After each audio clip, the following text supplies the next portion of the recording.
अस्सलामुअलैकुम। चलें, आज हम इलेक्ट्रिकल इंजीनियरिंग के एक बहुत ही दिलचस्प और अहम मौजू पर बात करेंगे। एक ऐसी चीज़ जो हमारी पूरी वायरलेस दुनिया की बुनियाद है, और वो है एंटेना। ये वो नादीदा पुल है जिस पर चलकर तमाम वायरलेस राब्ते मुमकिन होते हैं। तो सवाल ये पैदा होता है कि आखिर ये होता कैसे है। ये बिल्कुल जादू जैसा लगता है ना? कि हवा में हर तरफ सिग्नल्स मौजूद हैं, लेकिन वो हमारी डिवाइसेस पर तस्वीरों और आवाज़ों में कैसे बदल जाते हैं। आज हम इसी जादू के पीछे की साइंस और इंजीनियरिंग को समझने की कोशिश करेंगे। और इस पूरी कहानी का जो हीरो है ना, वो है एंटीना। ये वो डिवाइस है जो इन गैरमर्जी लहरों को पकड़ने और भेजने का काम करती है। देखने में ये बहुत सादा लग सकता है, लेकिन इसके बगैर कोई भी वायरलेस कम्युनिकेशन सिस्टम काम ही नहीं कर सकता। अगर हम टेक्निकल ज़बान में बात करें तो एंटीना एक ट्रांसड्यूसर है। अब ट्रांसड्यूसर क्या होता है? देखें, ये एक ऐसी डिवाइस है जो एनर्जी की एक शक्ल को दूसरी शक्ल में बदल देती है। तो एंटीना बिजली और रेडियो लहरों की दुनिया के बीच में एक पुल का काम करता है। जब सिग्नल भेजना हो तो ये तारों में चलने वाले इलेक्ट्रिकल सिग्नल्स को हवा में सफ़र करने वाली इलेक्ट्रोमैग्नेटिक वेव्स में बदलता है। और जब सिग्नल वसूल करना हो तो ये इन्हीं लहरों को वापस इलेक्ट्रिकल सिग्नल्स में बदल देता है। तो इसके दो बुनियादी काम हो गए। जब ये ट्रांसमीटर के तौर पर काम करता है तो आप इसे एक स्पीकर की तरह समझ सकते हैं, जो इलेक्ट्रिकल सिग्नल को आवाज़ की लहरों में बदलकर हवा में फैलाता है। और जब ये रिसीवर के तौर पर काम करता है तो ये एक माइक्रोफोन बन जाता है, जो हवा से इन लहरों को पकड़कर वापस इलेक्ट्रिकल सिग्नल बना देता है ना आसान? हम सब रोज़ाना एंटीना इस्तेमाल करते हैं। हमारे रेडियो में, पुराने टीवी के वो रैबिट ईयर्स जो असल में एक डाईपोल एंटीना है, हमारे मोबाइल फ़ोन्स के अंदर मौजूद छोटे छोटे एंटीना और छत पर लगी सैटेलाइट डिश, ये सब एंटीना की ही मुख्तलिफ किस्में हैं। अच्छा, अब जब हमने बुनियादी बातें समझ ली हैं तो चलें एंटीना की दो सबसे क्लासिक और बुनियादी अक़साम को देखते हैं। तकरीबन जितने भी जदीद एंटीना हैं वो इन्हीं दो बुनियादी डिज़ाइंस यानी डायपोल और मोनोपोल की ही कोई ना कोई जदीद शक्ल होते हैं। सबसे पहला और बुनियादी डिज़ाइन है डायपोल एंटीना। डाय का मतलब ही दो होता है, क्योंकि इसके दो बाजू होते हैं जो बिजली को कंडक्ट करते हैं। इसकी सबसे अहम खुसूसियत इसकी लंबाई है। एक बेहतरीन डायपोल एंटीना की कुल लंबाई उस सिग्नल की वेव लेंथ का ठीक आधा यानी हाफ वेव होती है। इसका मतलब ये हुआ कि इसका हर बाजू वेव लेंथ का चौथाई हिस्सा यानी क्वार्टर वेव होता है। दूसरा है मोनोपोल एंटीना, जहां मोनो का मतलब है एक। जैसा कि नाम से ही जाहिर है, इसका सिर्फ एक बाजू होता है जो वेव लेंथ का चौथाई हिस्सा लंबा होता है। तो सवाल ये है कि ये काम कैसे करता है। ये एक बड़ी चालाकी इस्तेमाल करता है। ये एक कंडक्टिव सतह, जिसे हम ग्राउंड प्लेन कहते हैं, जैसे ज़मीन या गाड़ी की धाती छत, को अपने दूसरे गायब बाजू के तौर पर इस्तेमाल कर लेता है। ये स्लाइड इन दोनों का फ़र्क वाज़ेह करती है। डायपोल एक मुतवाज़िन यानी बैलेंस्ड एंटीना है, जबकि मोनोपोल गैर मुतवाज़िन यानी अनबैलेंस्ड होता है। मोनोपोल की कारकर्दगी इमेज थ्योरी के उसूल पर काम करती है। इस थ्योरी के मुताबिक ग्राउंड प्लेन एक आईने की तरह काम करता है। ये एक विजुअल यानी इमेज एंटेना बनाता है जो डायपोल के दूसरे बाजू की कमी को पूरा कर देता है।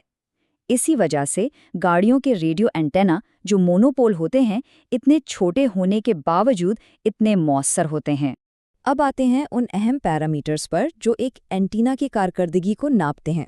हम इन खुसूसियात को खुश्क तफसीलात के बजाय एंटीना की सुपर पावर्स के तौर पर देखेंगे, जिन्हें इंजीनियर्स बेहतरीन कारकर्दगी हासिल करने के लिए इस्तेमाल करते हैं। इनमें रेडिएशन पैटर्न, गेन और पोलराइजेशन जैसी खुसूसियात शामिल हैं।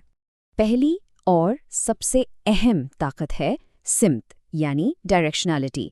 मतलब एक एंटेना अपनी तवन्नाई को किस सिमत में और कितनी शिद्दत से भेजता या वसूल करता है, ये चीज़ उसके रेडिएशन पैटर्न से जाहिर होती है। इसको समझने के लिए एक टॉर्च की रोशनी की मिसाल लें। टॉर्च का जो सबसे रोशन सीधा जाने वाला हिस्सा है वो मेन लोब है, और उसके आसपास जो हल्की रोशनी फैलती है वो साइड लोब्स हैं।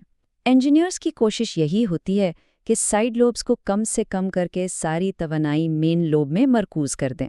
मेन लोब की चौड़ाई को बीम विड्थ कहते हैं, और मेन लोब और उसकी मुखालिफ सिमत में मौजूद लोब के तनासुब को फ्रंट टू बैक रेशो कहा जाता है।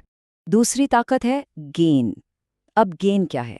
गेन इस बात का पैमाना है कि एक एंटीना अपनी ताकत को एक खास सिमत में कितनी अच्छी तरह मरकूज कर सकता है, एक ऐसे रेडिएटर के मुकाबले में जो हर सिमत में बराबर तवानाई भेजता है। ये डायरेक्टिविटी और एंटीना की एफिशिएंसी दोनों पर मुनहसर होता है। ये स्लाइड गेन के तस्वुर को बेहतरीन तरीके से समझाती है। गेन का मतलब ये हरगिज़ नहीं है कि एंटीना पावर को बढ़ा रहा है। नहीं, ये सिर्फ दस्तयाब पावर को एक तंग बीम में फोकस कर रहा है, जिसकी वजह से इस सिमत में सिग्नल की ताकत बढ़ जाती है। और तीसरी और शायद सबसे अहम ताकत है ट्यूनिंग, यानी एंटीना को सही फ्रीक्वेंसी और सिस्टम के साथ मैच करना। इसमें इलेक्ट्रिकल लेंथ, इम्पीडेंस मैचिंग और पोलराइजेशन जैसे कई अवामिल शामिल हैं।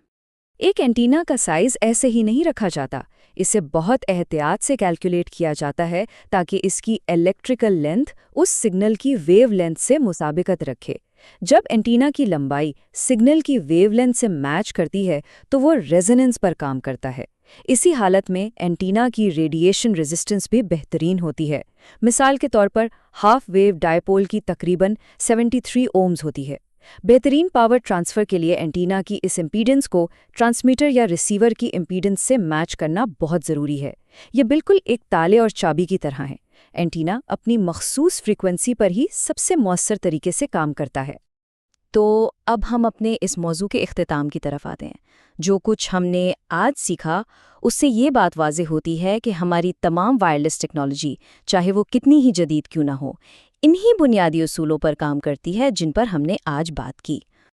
आज की इस गुफ्तगू का खुलासा ये है कि एंटीना, चाहे वो कितना ही सादा हो या कितना ही पेचीदा, हमारी जदीद दुनिया को जोड़ने वाला एक बुनियादी और नागुज़ीर जुज़्व है। ये वो पुल है जिस पर हमारी तमाम डिजिटल मालूमात सफ़र करती हैं, और इसकी कारकर्दगी का इन्हिसार उन्हीं खुसूसियात पर होता है जिनको समझना हर इंजीनियर के लिए बहुत ज़रूरी है।